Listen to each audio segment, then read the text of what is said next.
Welcome to our review of the second day of this third and deciding test match between England and New Zealand at Trent Bridge. And what a position England are in after a really tough first day in which New Zealand scored 361 before they were 317 for no wicket. New Zealand bowled out for 438, and by the close of play, England 223 for 2, with Bethell 74 not out and a seventh Test 100 for Ben Duckett, who made 113. Ben Stokes, the star with the ball, 3 for 13 in a spell of 8 overs, 4 for 70 overall. A couple of wickets for Bashir and Archer finishing it off. So 438 all out, 6 for 67 today in 30 overs. And New Zealand losing their last 10 wickets for 121. To review the day, Michael Vaughan and Jonathan Agnew. Well, Angus, cricket can confound you. I mean, who would have thought yesterday at 300 for no wicket that we've been in this situation in the game after 2 days? Well, New Zealand certainly didn't. I mean, they will look back. They've had their moments. A couple of poor shots yesterday. I know it was hot, and Colt maybe batting a long time, and all those sorts of things. You can offer excuses, but if you're looking at moments in which the game changed, then you have to say that those two dismissals, him and Ravindra, were culpable. And then I thought Ben Stokes was terrific today with the ball. He bowled a better length. It's quite a skill to bowl successfully to lower order batsmen, and the night watchman O'Rourke is perfectly happy with that really full length. It's tempting to bowl too full because you want to hit the stumps. You think he can't bat. His average is 2. He's going to miss a straight ball. Well, you know, a lot of batsmen can quite happily, low order batsmen can just pat that back. The skill is bowling just that fraction short of a length. That's when someone like O'Rourke will get confused and misread length and get out, and Stokes is brilliant at doing that, and he bowled a long spell, inspirational in the heat. I'll tell you where I think this is going. It's a thought after all the nonsense of the last couple of weeks. I think we're going to Bazball revisited in this game. You see the way the New Zealand bowled there and what they've got. That's a flimsy attack, and I can just see what I know it's way down the line, but you can just see England coming out and repeating what they did here 4 years ago, smashing that attack all over the place, winning the game, and everything's marvellous again. Well, we've seen some fluctuations in this game. Let's not get too far ahead of ourselves, but you can see how the game might progress here. Michael, I mean, people will look at this 10 for 121 New Zealand's collapse, think, well, something wrong with the pitch, but it wasn't, was it? No, absolutely not. England, I totally agree with Aggers, actually. It's I thought yesterday they didn't quite have the aura of the 4 years ago team. But if you actually look at what they've done today, it's exactly what the team 4 years ago did.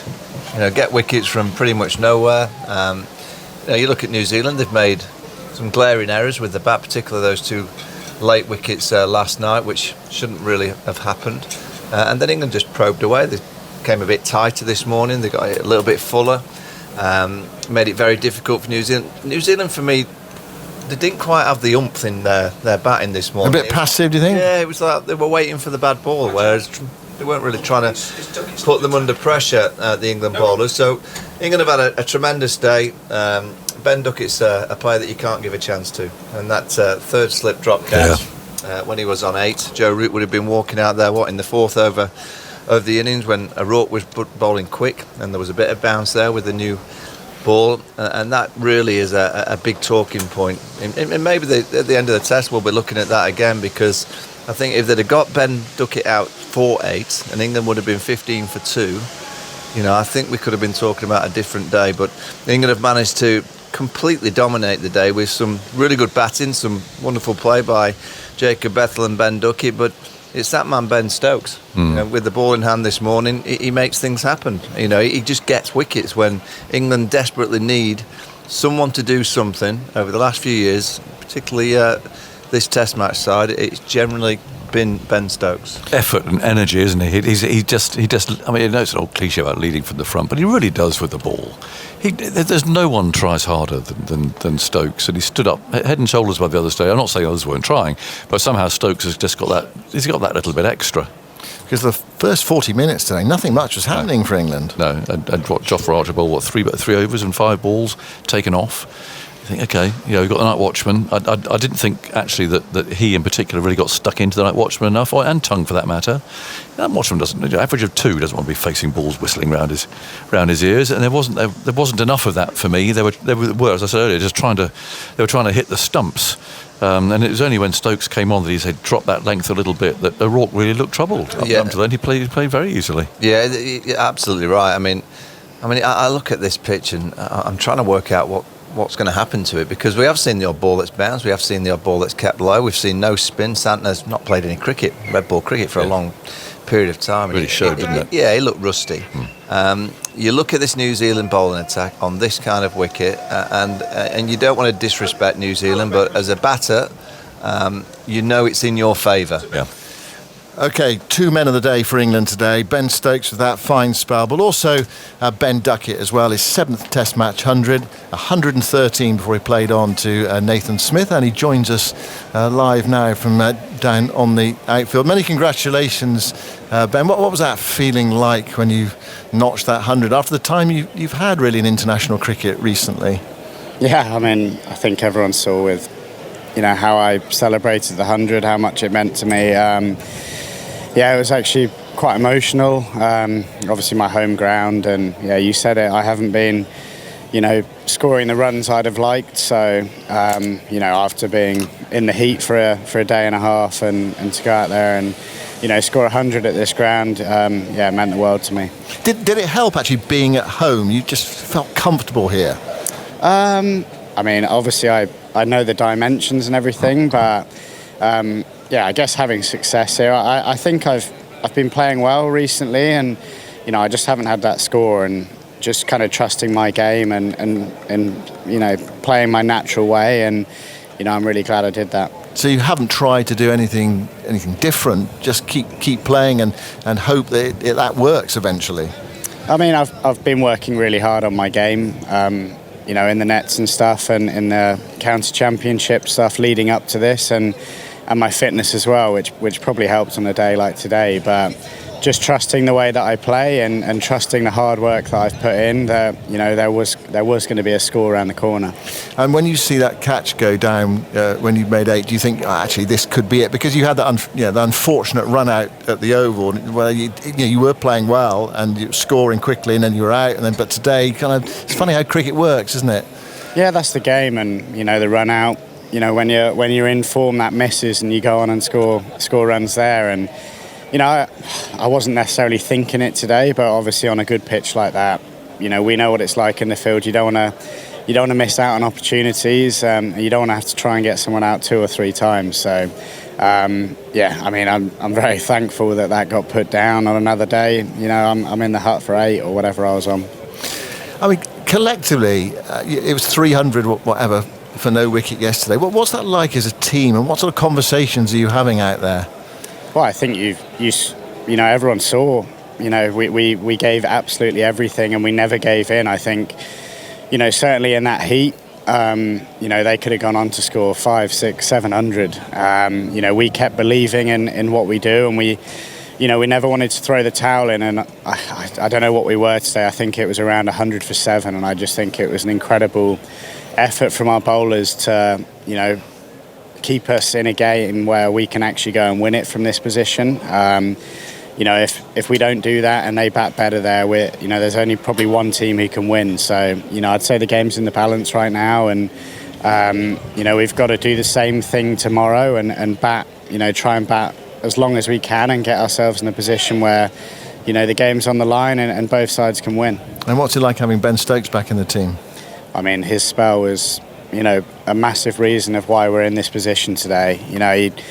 He deserved 5 and more. The work that he puts in, and I don't know how many overs he bowled, but to keep running in like he did, in this heat after a full day in the dirt, that's exactly why everyone loves having Ben Stokes leading this team. He leads by example, and it's very easy to follow that because he's doing it.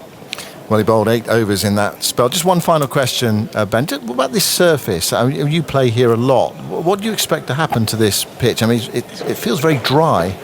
Yeah, obviously I play a lot of county cricket here, so it's a bit different. But I think with the heat, it might spin a bit later on. Certainly, the longer we bat, obviously, we're probably going to be the team batting last. But we're in a position where, we've got England's greatest at the crease and Jacob playing really well. If we win the morning session and then the session after that and just trying to be as ruthless as we can, hopefully we can get a lead on this pitch, which is going to be massive. Even me chopping on today, it's going to be that kind of pitch down the line where you want to be bowling as much as you can at the stumps and trying to create dismissals that way. Ben, many congratulations. Well played. Going to have a rest. Going to have an early night. Thank you. I can't wait. I'm sure on this very hot day here at Trent Bridge. 113 for Ben Duckett, an 88 ball 100. Yeah, brilliant. I like the way you said have an early night. Yeah, that's advisable with this England team. He's a wonderful player. He makes it so difficult for bowlers. He hits the bowlers better balls to the boundary. I think that if you look at New Zealand where they bowled to him today, I thought they bowled a little bit too wide and they freed him up. That's exactly where he wants to bowl. I think to Ben Duckett, you've got to come a little bit tighter. But even when they came tighter with the older ball, he had great balance to work it through on the onside. He took on the short ball with control. Obviously, he was out to the short ball last week at the Oval, but he controlled his pull shots nicely. And I think you get in your career grounds that you just like. This is his home venue. His test record here now is exceptional. He got a big 100 last year against Zimbabwe. He's obviously got another one now. A couple of 70 odds against New Zealand the last time round. You're kind of looking at a player that just knows the venue, and that little pocket in the corner, which is such a short hit down to that side, he just seems to be able to open the blade from quite straight deliveries to cause chaos with the captain from whoever he's playing against. And it must be a nightmare to captain against, because you kind of spread the field and there's loads of gaps and he can just work it into gaps, so you're never getting a dot ball against him, and he can still find the boundary when the boundary riders are put out on either side. So yeah, a wonderful innings. 88 ball 100, it's his second. I think he got one in Rajkot a few years ago, a similar rate, and it kind of reminded me when the bad bowlers have been really good with the bat in hand, it's generally when Duckett's got England off to a flying start, and that was a nice reminder of what we've seen over the last few years. There was evidence of the reset, though, with the way he spoke, I thought. Often you got some utterly maverick interviews with Ben Duckett over the years, didn't we? nonsense. That was a really controlled, calm, thoughtful, honest. You said at the start about the lack of runs he'd had, and he admitted, he wouldn't have said that a couple of years ago. He'd have had a bit of a feisty response, and I thought he batted like that. He batted at a great rate, but it wasn't. It didn't feel frantic at all, did it? No, he just played beautifully. And if that's the way that he's going to play from now on, and that's going to be his approach and his attitude, well, I think that's brilliant. It just seemed to stand out to me. I've interviewed him many times. You never quite know what you're going to get, do you? That was excellent. It was really considered, honest, thoughtful. But also, I know it's the talking point, but they all are absolutely desperate for Ben Stokes to lead them. Ben Stokes drives this team. I can never put a percentage on what Ben Stokes is worth to this Test team, but it's beyond 20%. Yeah. Because of what he brings in terms of his bowling, in terms of his, his batting's not been great of late. He'll be the first to admit that, but it's his energy and it's his body language and it's his persona. And I think they all kind of get behind him and go, we'll just follow the leader. So England with Ben Stokes at the helm is obviously in Test cricket in particular a much stronger team. Another left-hander who's had a lean time of it in this series. He didn't have a lean time in the Ashes. He played that magnificent innings at Sydney. Jacob Bethel, what about him today? I think he played beautifully. He's. What I love about Bethel and a lot of left-handed batsmen seem to stand quite tall when they drive, and actually in some ways it can be really attractive, but it can also be a failing. It's a little bit upright and a little bit away from the body. I love the way he drives. He's right into the shot. His knee bends, isn't he? And he's so low. His whole body is kind of going with the line of the shot. He played some wonderful strokes today. He is immensely talented. Yeah, he should score thousands of runs for England, but it's just the way that particularly stands out for me. It's that really compact way. I know Michael talked much more technically about batting than I ever could, but that just stands out to me that he's right in it. He's absolutely right in the shot. It's very controlled. It doesn't strike me as being one of those left-handed batsmen who could be a little bit upright and a bit drivey and edge to slip.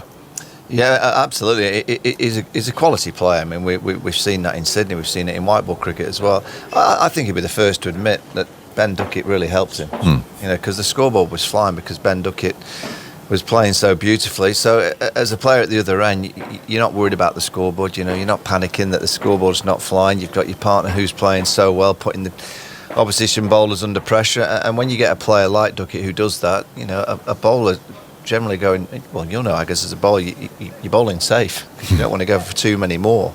And I felt they bowled okay to him at the start. There was a couple of those balls that nipped back that have had him out LBW in the first two test matches that, on another day when the pitch is a bit faster, it could have been caught on the crease, but he finds a way. He finds a way. He came out of his crease and he worked it on the onside a few times. So he was saying to the bowler, I'm not going to get trapped on the crease. I'm going to try and say to you that I'm going to come out of the crease. The keeper came up and he played it nice and late. Those cover drives are poetry. They really are. And he doesn't try. I mean, Joe Root played a cover drive at the back end there. It was like a forward defence and it went for 4. Two players from Sheffield Collegiate. Joe Root.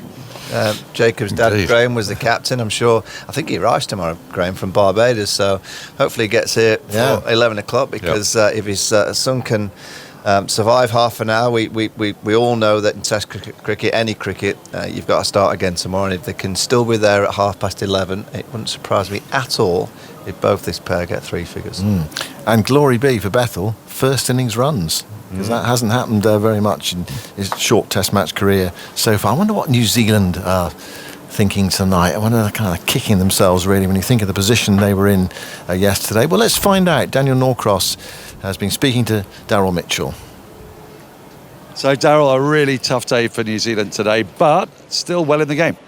Yeah, look, we've obviously still got a lead, and I thought, in the first innings, if you said we're going to get 460, you take that most times. So, for us, it's building a period of pressure in the morning and trying to take a few wickets and see what this game will bring us. You've been hit by a few blows in this game. Before the game started, the loss of Matt Henry, Carl Jamieson, and now Blair Tickner as well. That's really going to stretch your bowlers. Yeah, look, firstly, it's never ideal when you lose a number one bowler in the world and Matt Henry, plus Cole Jamieson's not far behind, but also gutted for Tix. We know how excited he was for this Test match and the sort of energy that he can bring with the ball, but I know he's probably not feeling too great right now, so hopefully he can recover well and you'll see him soon. All eyes are on the pitch because a lot of runs are being scored quite quickly, but also things are happening quite quickly. Give us an assessment of the surface. Look, I think that's probably a reflection of when you do play England. They do find ways to fast forward the game, shall we say, whether that be baseball or whatever you want to put it. But for us, it's trying to be really consistent with how we want to operate, both with bat and ball, and be ruthless at times. Look, I think we didn't start the way we wanted to with the ball, but I think the way we pegged it back in that last hour and showed how we want to operate tomorrow is really clear. Did you say that England's bowling plans changed from yesterday to today? It looked to us like they'd gone a little bit straighter. Yeah, look, I thought they bowled really well this morning and they obviously got their rewards with it. I was out there for that first sort of hour and I thought the way that they operated was very good and it set a blueprint for how we wanted to try and do it as well. So look, Test cricket, this is why we love it. It's bloody hard, but it's bloody good fun as well. Finally, I want to ask you about your dismissal. That looked like the thinnest possible edge. Did you feel it? No, I thought I hit my pad and it's one of those ones where the game tests you and finds ways to annoy you, but that's also why we love it, as we come back and we show up again and we get stuck in. Daryl, been a tough day today. Best of luck tomorrow. Cheers, thank you. Daryl Mitchell talking to Daniel Norcross. Stephen Finn is here. So collectively, that New Zealand bowling group have somehow got to get together, find some plans that work tomorrow. Otherwise, England, they could get a decisive lead in this game. Yeah, and actually I thought for the last hour and 15 minutes, they actually bowled really well because they aligned and they found a method, and one that's worked actually against England throughout this series. Keep her up to the stumps, keep the ball within the width of the stumps, and challenge England to play across the line. It got them the wicket of Duckett off the inside edge, and then it built pressure through the back end of the day as well, and they'd have felt much more in control of the game. It's just a shame for them. The 2 hours that transpired before that meant that even though England are a long way behind in terms of runs, it feels like England are ahead of the game at the moment with the way it's playing out in front of us. Yeah, I mean, Daryl Mitchell there, you're talking about Matt Henry and Jameson, and they've kind of disrupted a winning side. Well, the situation has disrupted, the injury to Henry and the feeling that Jameson can't play, and then Tickner out of the attack as well. It feels it's such a different New Zealand attack now. It is, and it's just such a shame, isn't it? Obviously, people get injured, and you have to protect bowlers, especially ones who've had bad injuries. But it would have been a really, really exciting. This might transpire into a really exciting Test match, but let's not call it too early. No, there's a feel, isn't there, that England are sort of suddenly got a real grip of the game. Yes, and it can change very quickly, which we have to remember. But I more think that. It just would have been a fascinating Test match with Henry and the narrative of the keeper being up to the stumps, and the 10 for and Jameson being a brilliant Test bowler who averages around 20. You put those two guys into the mix today with 438 on the board, it might just look a bit different now. It's easy to say it, isn't it? And final question to you. It's easy to say it when you're in the field and it's 300 for no wicket. You just got to keep going and find some energy and all that. But that was a remarkable turnaround, wasn't it? It was, and I think that's credit to the team for just hanging in there.